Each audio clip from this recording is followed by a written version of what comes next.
Islami tingkat TKA dengan nomor tampil 12 dipersilakan memasuki arena manggung.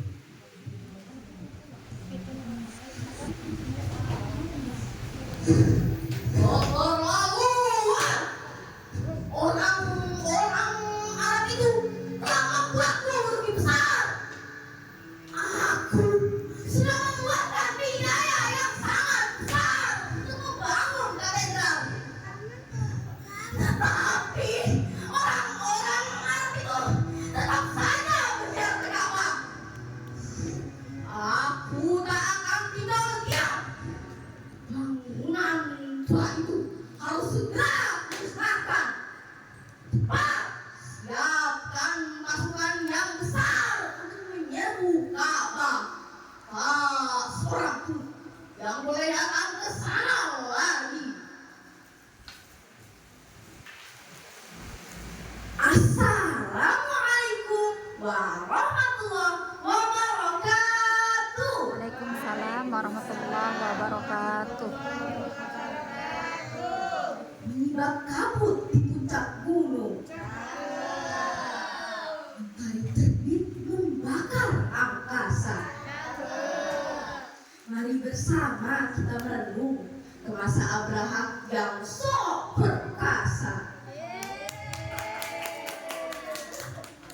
Hamdan wa syukran lillah, salatan wa salaman ala rasulillah.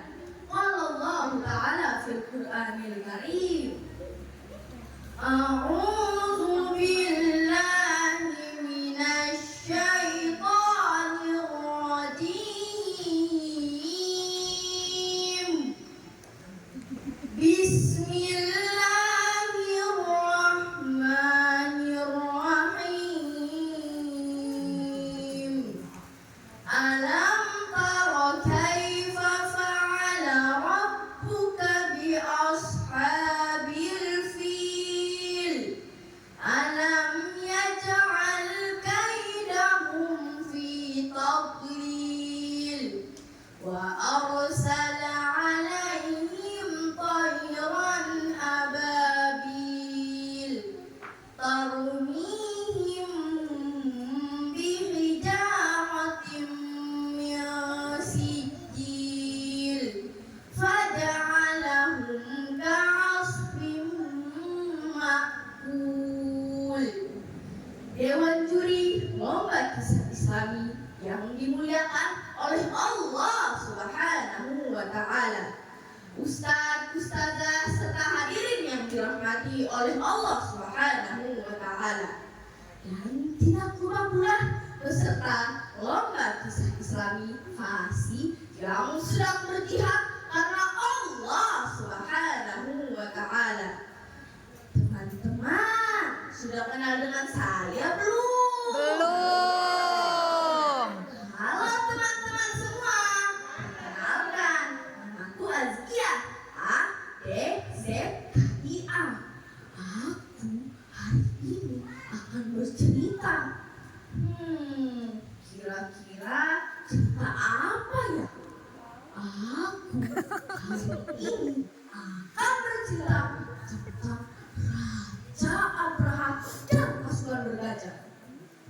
Kisah ini disalikan dari buku Kisah-Kisah Al-Quran 2. Raja Abraham dan pasukannya ini sangat terkenal, teman-teman. Saking terkenalnya sampai-sampai tahun penyerangan Raja Abraham disebut tahun gajah karena kebanyakan pasukan Raja Abraham mengendarai gajah yang besar.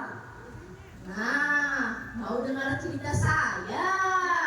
Mau. Betul. Betul.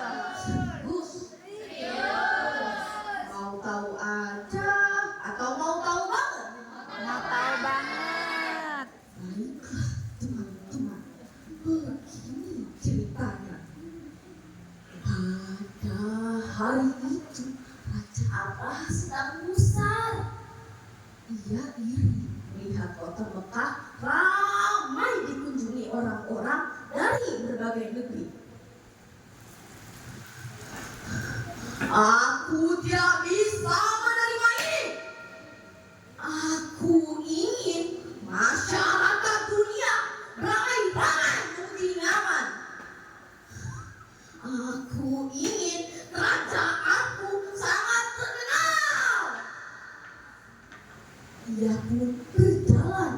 mondar-mandir.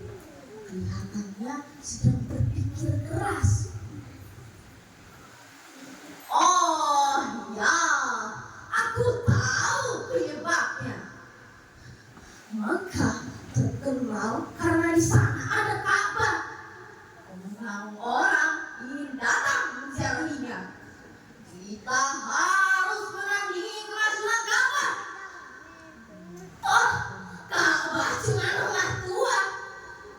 Tak mampu membuat yang lebih besar.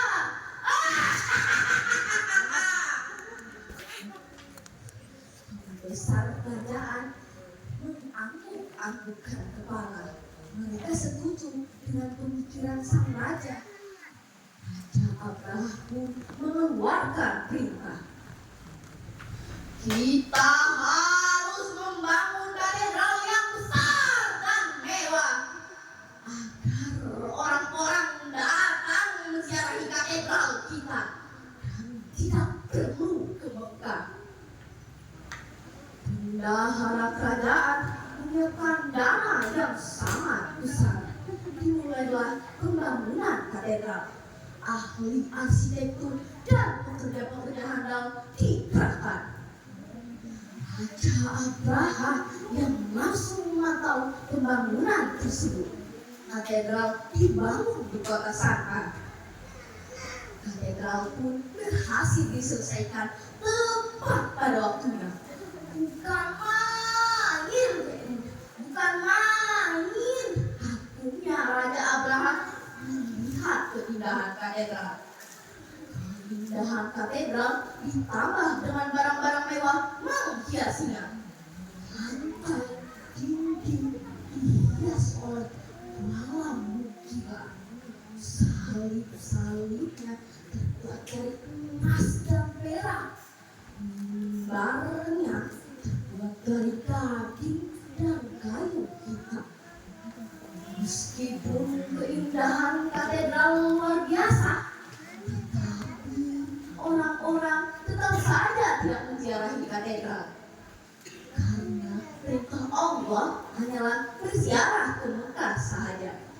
Oleh sebab itu, kota Mekah tetap ramai dikunjungi orang-orang dari berbagai negeri. Sedangkan kota San'a sepi saja. Maka meledaklah kemarahan Raja Abraham. Keterlaluan! Orang-orang Arab itu telah membuatku lebih besar. Aku sudah mengeluarkan biaya yang sangat besar untuk membangun katedral. Tetapi orang-orang itu tetap saja berjalan membuka. Aku tak akan tinggal diam. Tuhan itu harus sudah musnahkan. Cepat siapkan pasukan yang besar untuk menyerbu Ka'bah.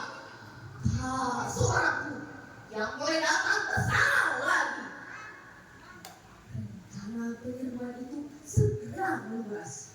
Masyarakat Arab yang tahu tentang berita itu gempar. Mereka takut Ka'bah yang suci akan dibinasakan. Raja Abraha bergerak dalam jumlah yang sangat besar.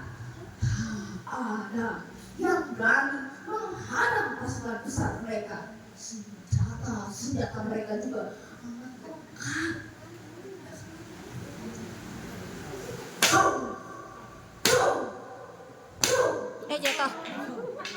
Baik, ada kena tadi. Ya Allah. Raja Abraha di suatu daerah, yaitu Hira. Di sana ia merampas 100 ekor unta milik Abdul Muthalib. Keluarlah Abdul Muthalib berbincang kepada Raja Abraha. Perbincangan itu menghasilkan sedikit kesepakatan.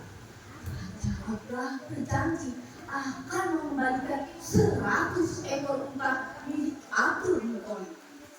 Tetapi dia tidak mau memberhentikan rencana penghancuran Ka'bah. Pada malam hari,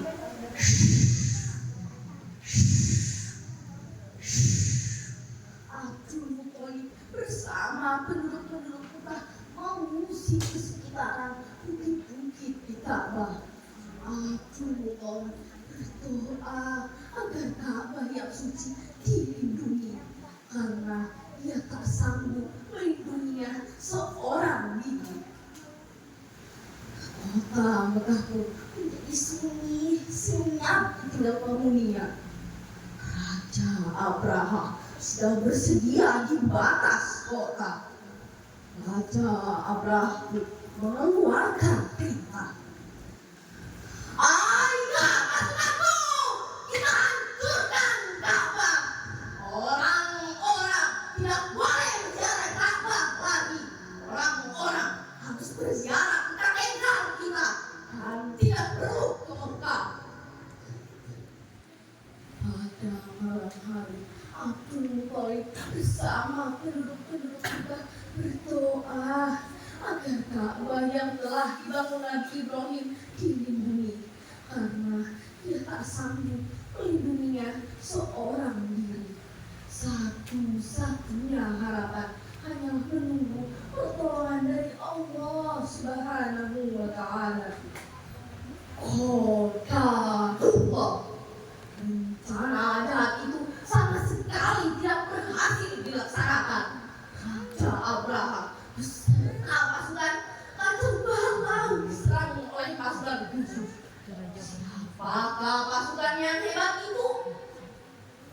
Yaitu burung ababil, yakni burung yang berbondong-bondong yang melempari mereka. Yang panas, pasukan Raja Abraha yang terkena batu langsung jatuh. Kulit mereka meleleh kepanasan. Pasukan Raja Abraha porak-poranda, tak terhingga pasukan Raja Abraha yang mati. Kisah ini terdapat dalam surah Al-Fil ayat 1 sampai dengan 4. Sebagaimana yang telah saya bacakan tadi, yang artinya, apakah kamu tidak memperhatikan bagaimana Tuhanmu telah bertindak kepada pasukan bergagak? Bukankah Dia Allah telah menjadikan tipu daya mereka untuk menghancurkan Ka'bah? Itu sia-sia. Dan Dia Allah mengirimkan kepada mereka burung yang berbondong-bondong yang melempari mereka batu yang berasal dari tanah yang terbakar. Lalu Dia Allah menjadikan mereka seperti daun-daun yang dimakan ular. Demikianlah Allah menyelamatkan Ka'bah dari kehancuran, karena Ka'bah akan menjadi arah kiblat umat muslim dan akan menjadi tempat beribadah haji dan umrah. Demikian kisah yang dapat saya sampaikan. Semoga dapat mengambil hikmah dan semakin mempertebal keimanan kita kepada Allah Subhanahu wa Ta'ala. Wabillahi taufiq wal hidayah.